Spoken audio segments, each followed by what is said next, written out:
السلام علیکم ویورز، میرا نام عطاء الرحمن اور آپ دیکھ رہے ہیں عطاء بخاری یوٹیوب چینل۔ قرآن کریم کی مسلسل ایکسپوزیشن کے سلسلہ میں آج ہم سورہ الانعام کی آیت نمبر 139 کی ایکسپوزیشن کریں گے۔ سابقہ آیت میں مشرکین کی بات کی گئی کہ ان کا کہنا تھا کہ یہ مویشی اور کھیتیاں عام لوگوں کے لیے ممنوع ہیں، جو انہوں نے اپنے خداؤں کے نام، اپنے ولیوں کے نام جو وقف کی ہوتی ہیں نا، ان کے متعلق ان کا عقیدہ یہ ہوتا ہے کہ یہ عام انسانوں کے لیے ممنوع ہے، جبکہ اللہ کے نام کی جو چیز ہوتی ہے وہ سارے اس کے انسانوں کے لیے ہوتی ہے، جو بھی ضرورت مند ہیں وہ ان کو ملے۔ لیکن اس کے برعکس یہ جو عقیدہ ہے یہ فلاح کے، انسانی فلاح کے بالکل خلاف ہے کہ وہ ان چیزوں کو انسانوں کے لیے، عام انسانوں کے لیے، عام لوگوں کے لیے وہ ممنوع قرار دے دیتے ہیں، جو چیزیں انہوں نے اپنے بزرگوں کے نام وقف کی ہوتی ہیں، اپنے ولیوں کے نام انہوں نے وقف کی ہوتی ہیں، منسوب کی ہوتی ہیں۔ تو ان کے متعلق کہ کوئی ان کو نہیں کھا سکتا، ان کے عقیدے کے مطابق، ان کے زوم کے مطابق کوئی ان کو نہیں کھا سکتا، نہ ان کے اوپر کوئی سواری کر سکتا ہے، نہ ان کے اوپر کوئی مال برداری کر سکتا ہے، نہ ان کو ذبح کر کے کھا سکتا ہے۔ وہ ان کے خداؤں کے، ان کے ولیوں کے، ان کے بزرگوں کے نام منسوب ہیں، عام انسانوں کے لیے وہ ان کو حرام قرار دے دیتے ہیں۔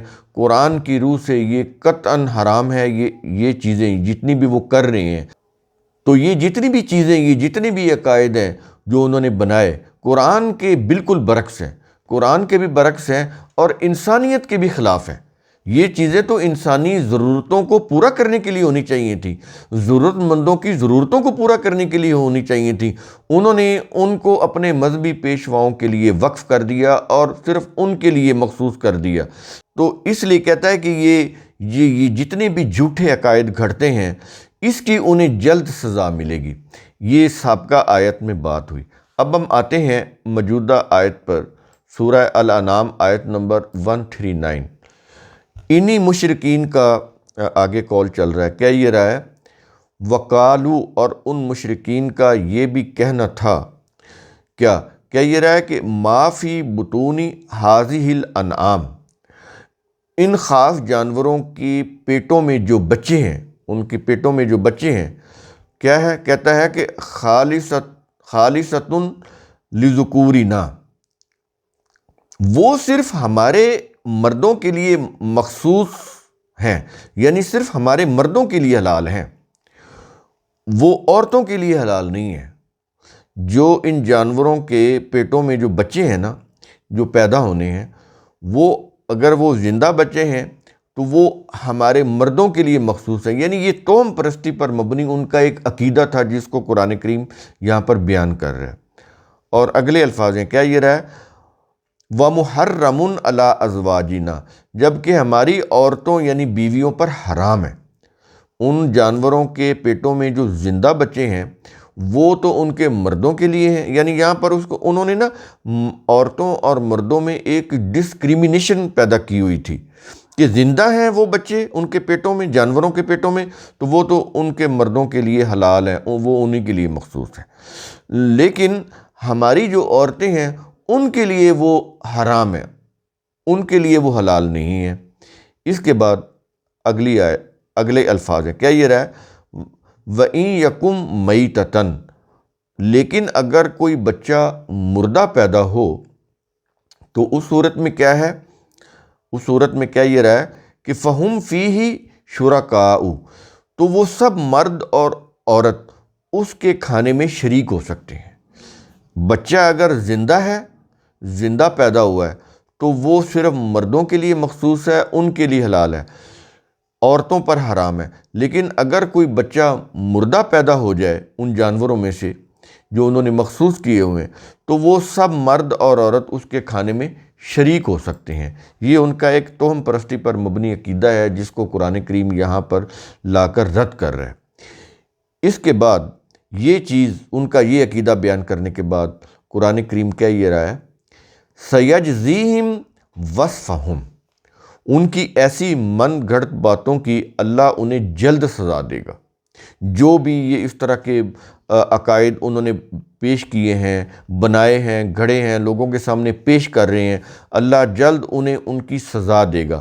اور یہ کیوں چیز کہی جا رہی ہے اللہ کی طرف سے، آگے اس کی وہ ریزن بتا رہا ہے۔ کیا یہ رہا ہے آیت کے آخر میں، انہو حکیم علیم، بلا شبہ اللہ حکمت والا، جاننے والا ہے، کہ جو اللہ حکمت کو جانتا ہے، فلسفی کو جانتا ہے، چیزوں کی ریزننگ کو جانتا ہے، جو تھارولی پورا علم رکھتا ہے، کہتا ہے کہ ہم اس علم کی بنیاد پر، اس حکمت کی بنیاد پر انسانوں کو بتا رہے ہیں کہ یہ جو من گھڑت باتیں بتا رہے ہیں یہ ان کے لیے تباہ کن ہے۔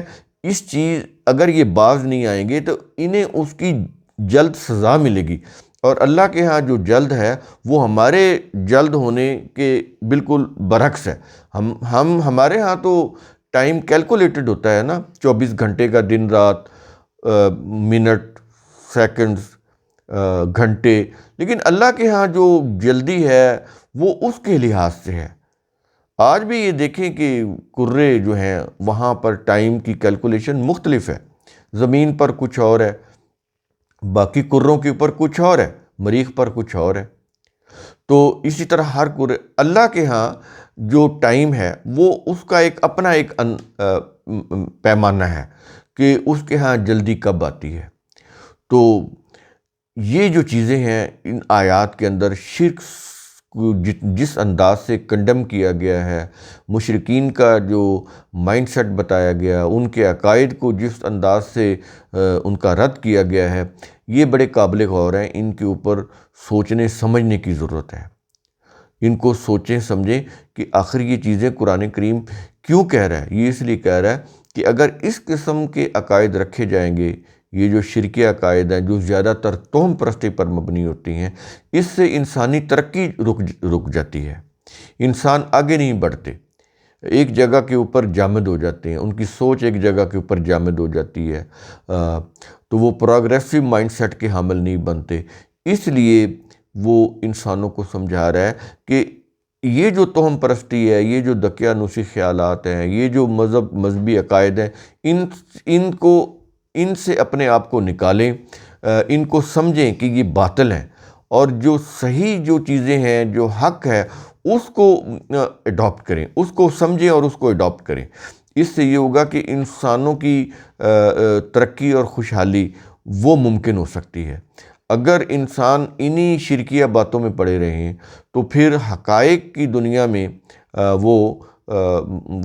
پھر حقائق ان کے سامنے نہیں آ سکتے، وہ حقائق سے دور ہو جاتے ہیں، زمینی حقائق سے دور ہو جاتے ہیں، تو پھر ان کو کچھ سمجھ نہیں آتا کہ کیا حق ہے کیا باطل ہے۔ ان کے اوپر چیزیں مشتبہ ہو جاتی ہیں، مکس اپ ہو جاتی ہیں چیزیں، اس سے پھر ان کو نہ حق کی سمجھ آتی ہے، نہ اس کو یہ پتہ چلتا ہے کہ یہ باطل ہے اور یہ حق ہے، کسی چیز میں وہ تمیز نہیں کر پاتے، یہ صورتحال ہو جاتی ہے۔ تو یہ چیزیں اس لیے بتائی جا رہی ہیں کہ انسان کا جو کوگنیٹو پروسیس ہے، جو کوگنیشن ہے، وہ درست ہو جائے۔ تو قرآن کریم کی جتنی بھی تعلیم ہے وہ انسان کی عقل و بصیرت کو بہتر کرنے کے لیے ہے، کہ انسان عقل و بصیرت سے کام لے کر فیصلے کریں، عقل و بصیرت سے کام لے کر اپنے جتنے بھی معاملات ہیں وہ کریں، اور اس کے اندر قرآن کی جتنی بھی روشنی دی گئی ہے، جتنی بھی ہدایات دی گئی ہیں، جو بھی انسٹرکشن دی گئی ہیں، ان کو فالو کیا جائے۔ اس سے پھر انسان جو ہیں وہ آگے بڑھتے ہیں۔ تو ان دقیانوسی خیالات سے انسان جو ہے وہ بیکورڈ، پیچھے چلے جاتے ہیں۔ تو یہ چیزیں بڑی قابل غور ہیں انسانیت کو آگے بڑھانے میں۔ تو قرآن کریم کا اصول ثم تتفکروا، اس کی روح سے آپ خود بھی سوچا کریں، سمجھا کریں، غور و فکر کیا کریں۔ شکریہ۔